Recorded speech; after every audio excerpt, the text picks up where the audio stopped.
दोस्तों, कतर के बादशाह शेख तमीम बिन हमद आल सानी ने नेपाल से वापस जाने के बाद में अपने ट्विटर अकाउंट के जरिए उन्होंने क्या शेयर किया, यहां पर आप देख सकते हैं। उन्होंने दो पिक्चर शेयर किया है, जिसमें आप देख सकते हैं कि एक पिक्चर नेपाल के प्रेसिडेंट माननीय रामचंद्र पौडेल जी के साथ है।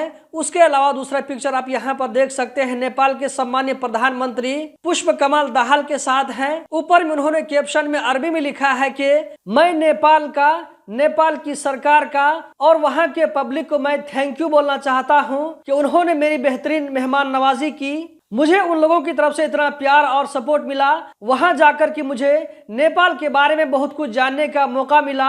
नेपाल के प्रेसिडेंट और यहाँ के प्रधानमंत्री से मुलाकात हुई। इससे दोनों मुल्कों के दरमियान रिलेशनशिप और बिजनेस को डेवलप करने का मौका मिलेगा। कुछ उसी तरह की बात उन्होंने इस कैप्शन के अंदर में लिखा है। दोस्तों, इस वीडियो में इतना ही। हम जल्द ही मिलते हैं किसी नई वीडियो में। अगर आप लोगों को ये वीडियो अच्छी लगे तो लाइक करके आगे जरूर शेयर करें। वीडियो देखने का बहुत बहुत शुक्रिया।